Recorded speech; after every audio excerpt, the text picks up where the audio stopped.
Salve, salve, meus amigos aqui do Café Cultural da Rádio Mega Brasil. Estamos de volta, mais uma semana, mais um programa. Sempre muito bom estar com todos vocês. E o programa de hoje, sem dúvida alguma, está muito especial. Eu estava dando uma olhada no trabalho dessa moça, da Dani Sandrini, que me foi apresentada. Gente, ela tem um trabalho maravilhoso. Eu vou deixar, obviamente, como sempre, que ela mesma conte, que ela mesma se apresente. Mas, repetindo aqui ao vivo, ao vivo não que é gravado o programa, né, mas é ao vivo, o que eu já falei para você nos bastidores, Dani, parabéns pelo teu trabalho, parabéns pela iniciativa, parabéns por estar trazendo para a gente essa oportunidade de conhecer essas imagens tão bonitas. Fala um pouquinho para a gente, quem é Dani Sandrini, como que você começou esse trabalho lindo de registrar os povos indígenas, os povos naturais dessa terra tão linda como o Brasil, os donos da terra, na verdade, né, minha amiga? E de uma forma tão diferente. Conta um pouquinho a técnica, a forma como você faz, mas fala um pouquinho de você primeiro. Quem é Dani Sandrini? Olá, Sérgio. Olá todo mundo. Obrigada pelo convite, estou muito feliz de estar aqui. Quem é Dani Sandrini? Bom, eu sou a Dani, sou fotógrafa há 24 anos. E há mais ou menos 9 anos comecei a dialogar aí mais com as artes visuais também, né, utilizando a fotografia. E sempre me interessei por temas sociais. Legal. E né, desenvolvi já alguns trabalhos documentais. E nessa interlocução aí com as artes visuais, eu comecei a buscar também outros suportes para a imagem fotográfica que pudessem acrescentar sensações, reflexões, né?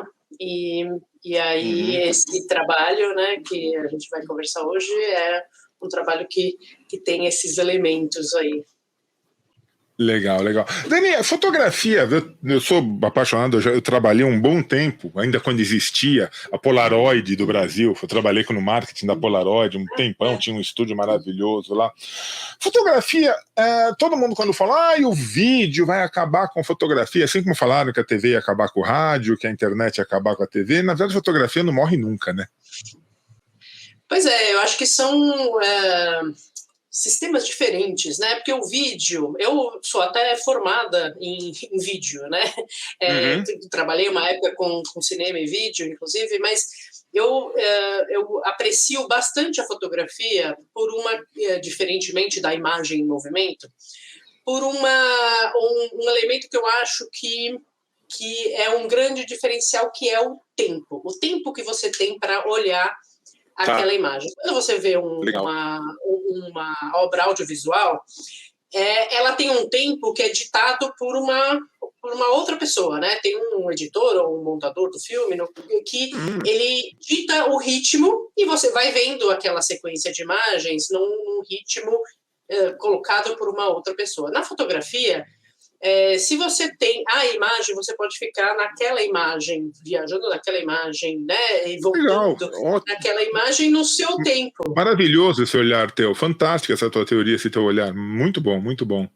Isso é o que faz, na verdade, eu acho, eu me identificar muito mais com a imagem estática do que com a imagem em movimento, porque o movimento, né, que eu vejo numa imagem estática, ele está na minha cabeça, nessas minhas idas e vindas ali, né, nesse olhar na fotografia. Então, eu acho que são linguagens diferentes, embora atualmente, né, o mundo vá convocando a gente a essa coisa muito rápida e com muito movimento o tempo inteiro. Eu acho que a gente como espectador tem uma relação muito diferente, né, quando a gente vê uma imagem. Nossa, show de bola, perfeito, concordo 100%. Mas deixa eu te abordar uma outra coisinha antes da gente entrar um pouquinho no trabalho, na exposição. A relação das pessoas com a fotografia. Eu sou do tempo que a gente revelava a fotografia, né? Era do filme. Nossa, o povo falava, não, precisa revelar. Eu, inclusive, aprendi na faculdade de jornalismo a revelar fotografia, fantástico. Trabalho, o que eu perdi de filme, você não faz ideia. Você não tem ideia do que foi perdido de filme na minha mão, mas tudo bem. Mas as pessoas tinham esse hábito da relação com a fotografia, já que era em papel, a fotografia, né, um papel fotográfico, você guardava, você tinha o álbum de fotografias e tal. Quando veio a foto digital, Foi uma coisa muito boa, porque a gente podia apertar o botãozinho quantas vezes quiser, porque não ficou boa só deletar depois, não tem esse problema da gente revelar, isso foi muito bom. Mas, não sei se você concorda comigo, as pessoas perderam um pouco o contato com a fotografia. Sabe, eu não vejo mais aquela reunião onde as pessoas se reúnem para ver as fotos de uma viagem, para ver as fotos de família, porque você via a foto, mas você passava de uma mão para outra, você tinha uma conversa.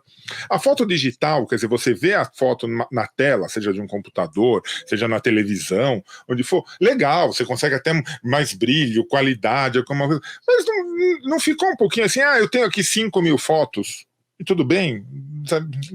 Perdeu um pouquinho aquele charme. Não sei se sou eu que estou velho, tá? De repente pode falar, não, você está velho.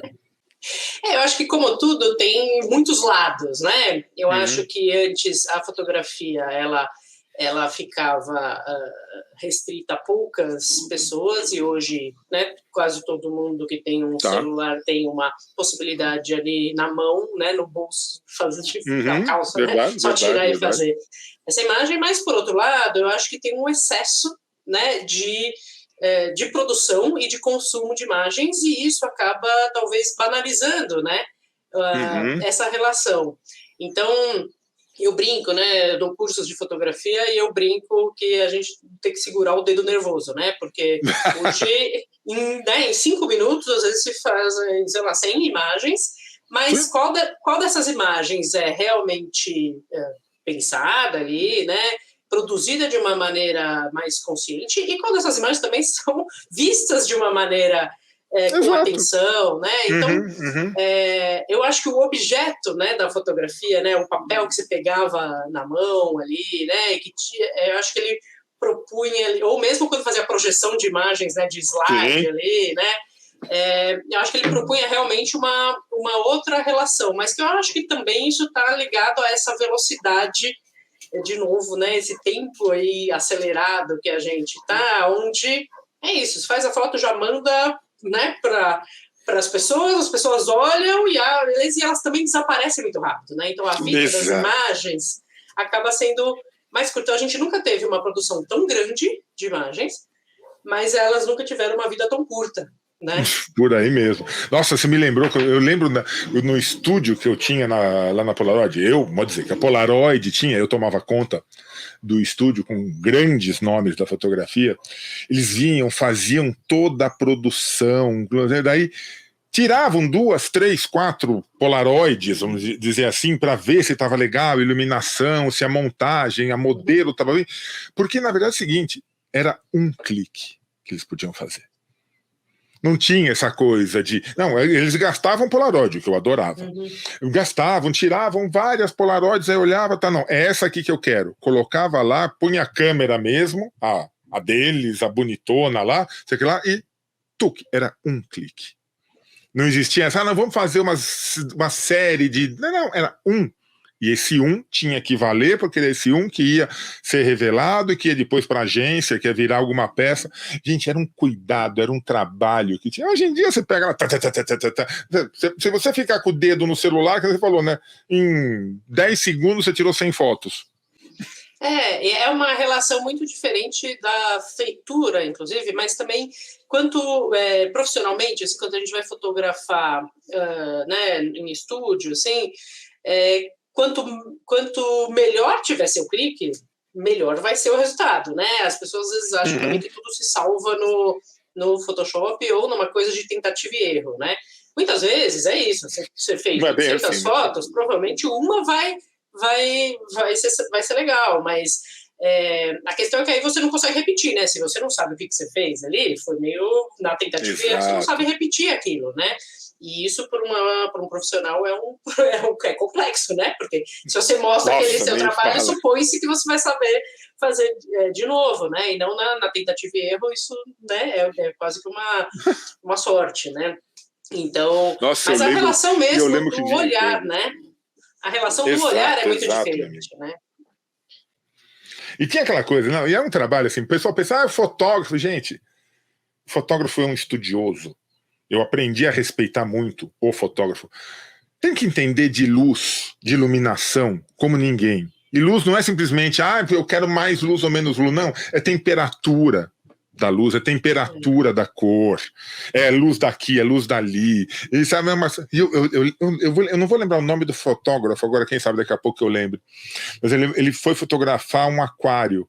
Acho que ele ficou uns 3 dias, só para acertar a iluminação do raio do aquário. Eu falei, mas esses peixinhos vão morrer. Ele, não, peixinho eu vou cuidar, não se preocupa. Mas até acertá-lo, porque a água é muito difícil de fotografar, né? Então, isso é uma coisa que né, eu fui fazer um trabalho há uns 2 anos atrás, e onde tudo hoje quer tudo muito rápido. E eu falei, olha, não sei se dá para fazer isso em um dia, talvez eu precise de 3 dias. Não, mas como 3 dias? Isso vai aumentar o orçamento, isso vai... Mas é quase como um entendimento, assim, que, tipo, se você sabe o que você está fazendo, você deveria fazer isso em meia hora. E não é assim que funciona, né? Porque tem um monte de coisas que você vai, né, que você vai pensando ali, bom, por exemplo, um aquário, né? Você vai fotografar, sei lá, um aquário gigante. Não é uma coisa que você fotografa todo dia. Então, você tem ali uma afinação ali mais fina para conseguir fazer esse trabalho, né? Só que nessa velocidade, as pessoas meio te olham torto, achando que a aceleração é a qualidade ou um sinal de conhecimento ou de um bom trabalho, né? Então é uma lógica um pouco torta, né? E o feeling, né, Dani? E o feeling, porque uma coisa, tem toda a técnica, tem toda a questão técnica da coisa legal, mas tem aquele momento. Às vezes está tudo perfeito, a iluminação está perfeita, o quadro está perfeito, está tudo perfeito, mas você olha e fala, ainda não é isso. Quer dizer, tem alguma coisa aí dentro de você que fala, não, dá um tempo. Vamos estudar, vamos olhar mais. Às vezes, sei lá, às vezes é até energia, né? A energia não tá boa, a foto não vai sair boa, não tem como. Agora, você escolheu para fotografar povos indígenas. Vamos falar, antes de falar da tua técnica, eu quero falar assim, fotografar o indígena, o povo, o índio, a Índia, é mais difícil. Eles têm essa coisa, eles são muito bonitos, é um povo muito belo, eles têm uma beleza só deles. Como que foi isso? Como que foi escolher? Como que foi a tua chegada para fotografar esse povo tão maravilhoso? Então, há bastante tempo eu me interesso por povos nativos, né, em geral. Eu acho que a gente vive numa cultura onde, né, o eurocentrismo é muito forte, então a gente pensa muito, né, nos povos europeus, né, e muito pouco nos povos originários e no conhecimento que eles têm, né. E ao longo da minha vida eu fui me aproximando, né, de diversos povos nativos, de diversas regiões onde eu frequentei, mas eu sempre me recusei assim, a estar nesse papel meio de turista, né, observando, né, existem várias regiões no Brasil, por exemplo, que tem, né, uma apresentação meio turística, assim, né, de rituais e tudo mais. Eu sempre me recusei a estar nesses lugares dessa maneira, porque não é essa relação que eu gostaria de estabelecer, né? E considerando já esse interesse e a situação dos povos indígenas no Brasil, que é, né, cada vez uma luta que não termina, né? É uma situação calamitosa, né, cada vez mais. E muito discurso e pouca ação, né? Pouca ação de preservação, de valorização, infelizmente. Pois é, então isso foi me aproximando, né, foi aproximando mais ainda o meu interesse em realizar esse trabalho. E aí eu tive uma informação, na verdade, do censo de 2010, de que São Paulo é o 4º maior município em população indígena no Brasil. E isso é um dado que, quando a gente pensa, né, em indígenas, muitas vezes vem na nossa cabeça a Amazônia, o Xingu, né? E aí considerar, né, que São Paulo tem tanto indígena, assim, eu fui averiguar um pouco, pesquisar um pouco, né, onde é que estavam esses indígenas. E aí me deparei com todo um universo que existem indígenas aldeados, ou seja, os que estão em aldeias, e os indígenas que estão em contexto urbano, que são mais de 53 etnias registradas, que vieram de vários lugares do Brasil, registradas aqui em São Paulo. E aí pensando justamente nesse momento, assim, onde, né, ainda se briga pelo reconhecimento e é isso, Tá. a gente tem indígenas aqui, vizinhos, trabalhando no seu bairro e a gente nem se dá conta que são indígenas. E aí, né, eu comecei a pensar nesse apagamento histórico, né, do quanto a gente sabe muito pouco, né, da história indígena, da história das migrações e é uma história que não é contada para a gente, né? Então acho que sempre fica essa pergunta, né? Para a quem interessa esse apagamento histórico, né? Porque quando se a gente for recordar ali nos livros, quando você né, fica sabendo que existia os indígenas, normalmente tem 3 linhas falando dos indígenas como se fosse uma coisa que tivesse sido extinta 520 anos atrás e só, né? E os povos indígenas foram, né, muitos deles foram dizimados, mas a cultura indígena está aqui viva atualmente no século que a gente está, no ano que a gente está. Então essa foi uma grande motivação aí para mim. Nossa, perfeito. E como todo trabalho documental, eu acredito que a fotografia é sempre uma relação. Você está fotografando, né?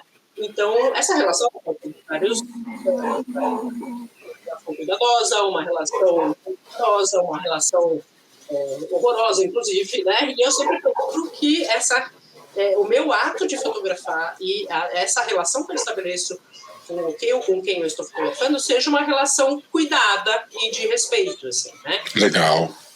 Então, a minha chegada, né, quando eu comecei a fazer o projeto, começar a fazer o projeto não é necessariamente começar a fotografar, né? Muitas vezes eu ia para as aldeias, tal, com a câmera na bolsa e não tirava a câmera da bolsa por muitas vezes, né? Às vezes, eu lembro que eu fui numa aldeia na região do Jaraguá, que foi uma primeira aldeia que eu fui. Acho que eu conheço, acho que essa eu conheço. Aliás, paupérrima, né? Tem algumas, né? Ali no Jaraguá tem algumas. Tá. E aí uma hora eu fui lá, tirei a câmera, fiz 3 fotos e guardei. Uma dessas fotos, foi a primeira que eu fiz, inclusive, é uma foto que está na exposição. Okay. Que aí é esse outro tempo, né? De tipo, é uma coisa um pouco mais. Que não é aquela coisa de uma metralhadora disparando ali, né? É uma coisa muito mais sutil e mais delicada ali, mais nessa relação mesmo, né? Então, é isso, né? É muito um processo ali até também poder chegar e poder que essa relação seja uma relação onde eles estejam à vontade também com a minha presença, né? Precisa, né? Precisa ter. Sim, onde a gente possa também ter uma conversa ali tranquila, assim, né? Sem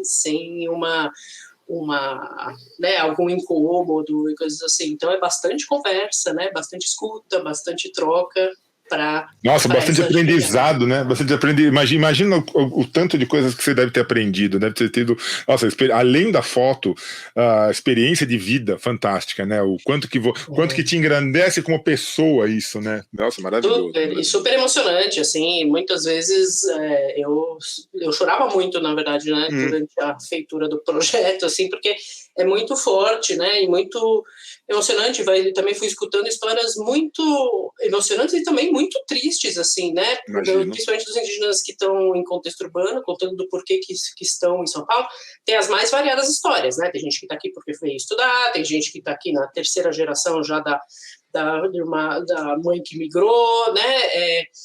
Mas tem gente que veio fugida, né? Porque com ameaça de morte, com, né, pessoas que tiveram que sair das suas terras porque foram invadidas, né? Então, assim, é muito forte, assim, muito emocionante e muito precioso também conhecer essa história de perto, né? Assim. Não imagino. Agora, nós falamos de foto em papel, legal, falamos de foto digital em telas, em TV, não sei o que lá. De repente me chega Dani Sandrini fazendo uma exposição, são 70 peças, né, na exposição. Sim. Com fotos impressas em folhas. Como é que é isso, menina? Como que foi imprimir em folha? E uma coisa que quando eu li o release que me mandaram, assim, essas fotos vão desaparecer.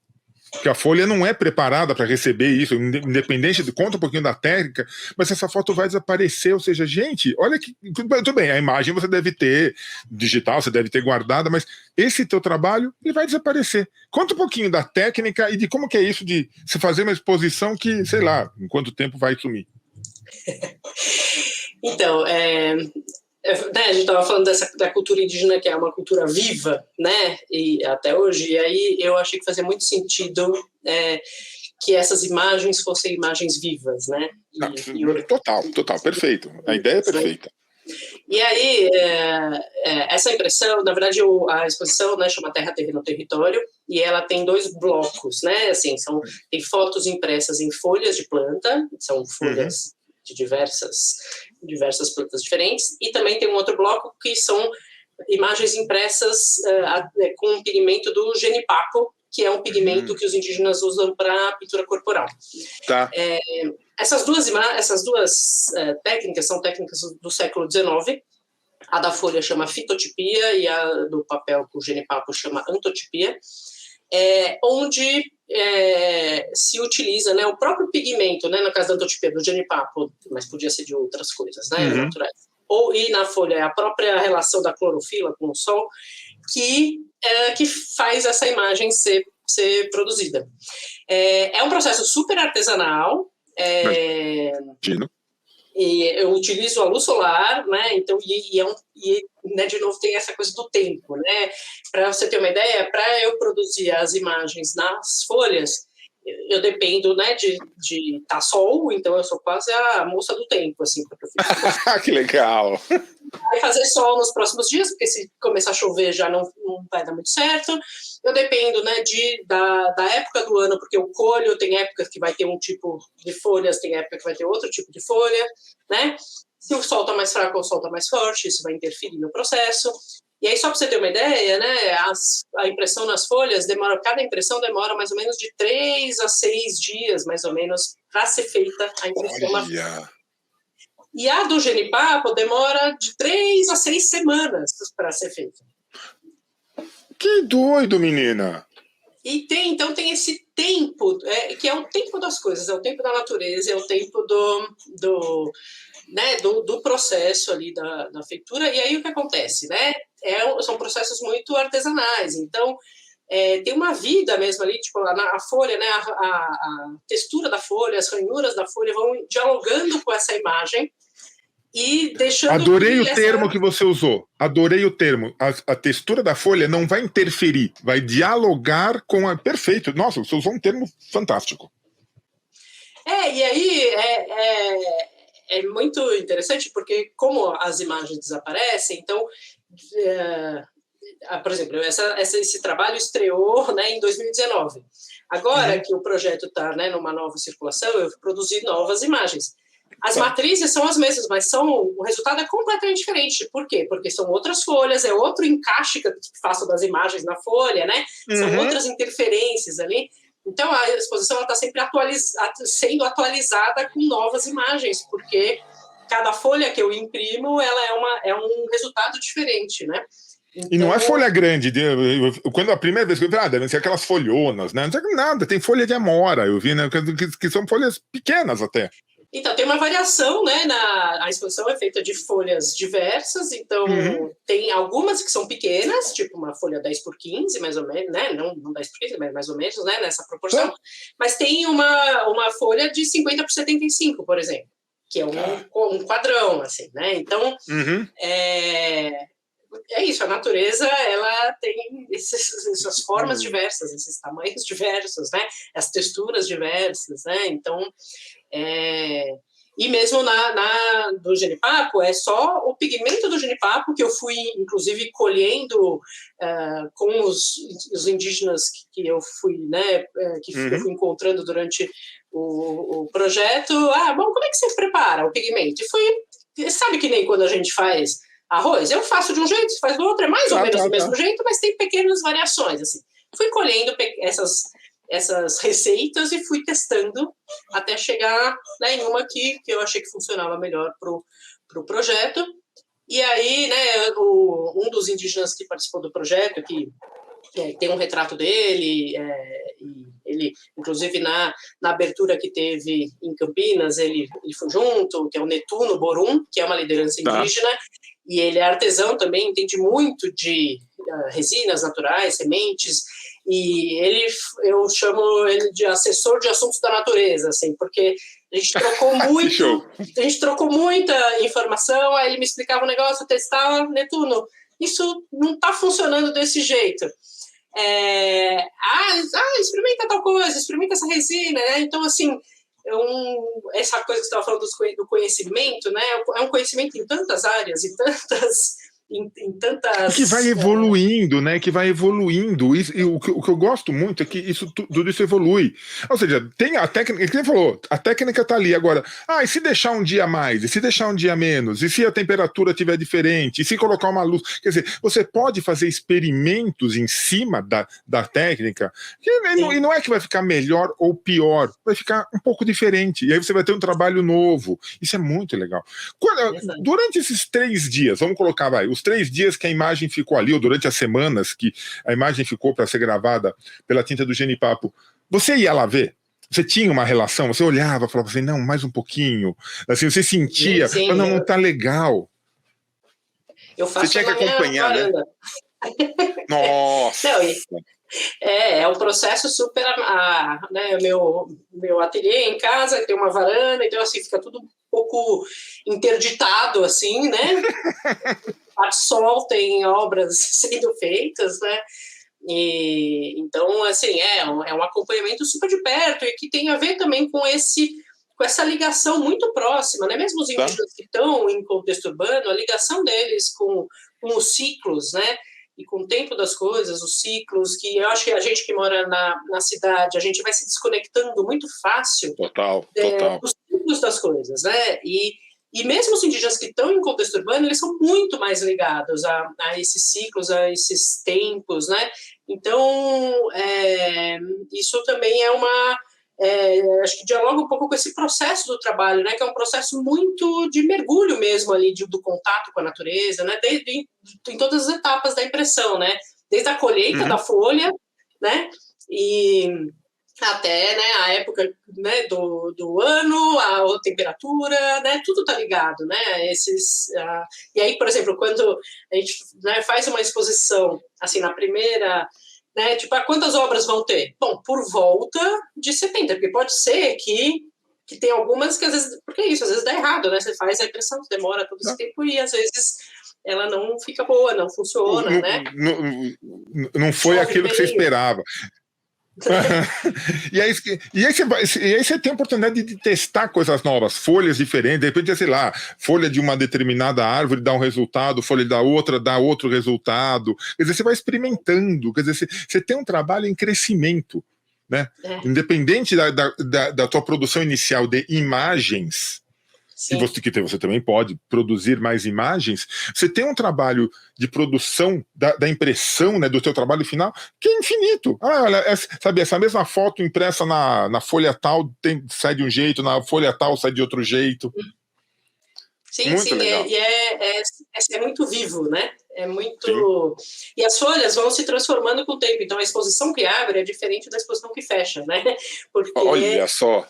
Porque ela vai se transformando com o tempo, às vezes tem algumas folhas que vão secando e vão rasgando um pouco, né? E isso vai conversando mesmo com a imagem que está lá. Né? E aí você tem que ter esse desapego, quer dizer, a folha rasgou, a imagem sumiu, legal, ela cumpriu o ciclo dela. Não adianta você ficar, ai, que pena, não estava tão bonito. Tá, legal, você pode até falar isso.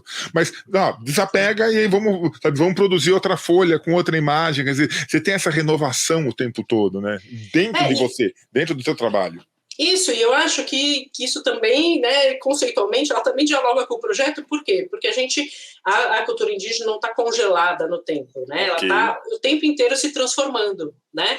E muitas vezes as pessoas ficam um pouco, né, nossa, mas como assim é indígena e está usando celular, por exemplo? Eles falam assim, bom, mas o seu avô usava celular? Não, porque não existia. Né? Exato. Do mesmo jeito que né, uma cultura se transforma, a outra também, né? As culturas são vivas, né? Então, elas estão o tempo inteiro se transformando com o tempo e se renovando, né? Então, né, acho que essas características do projeto, elas dialogam com o conceito mesmo né, do assunto que eu estou falando, né, que é a cultura indígena presente, né, em transformação. Nossa, show de bola. Dani, a exposição hoje ela está lá em São José do Rio Preto, né? Exato, está em São José do Rio Preto, em circulação pelo SESI. Ela já passou por Itapetininga, Campinas e inaugurou agora há pouco em Rio Preto. Ah, que legal. Fica lá, deixa eu ver aqui, fica lá até 3 de dezembro. Pelo que eu estou vendo aqui no release. Sim, até 3 de dezembro, de terça a sábado, e é um espaço bem legal ali do SESI, perto da represa, e tá lá para todo mundo poder apreciar. Que legal. E quem quiser conhecer mais Dani Sandrini, onde que te acha? Como que acha as futuras exposições? Onde que você está para as pessoas entenderem melhor, conhecerem e apreciar o teu trabalho, Dani?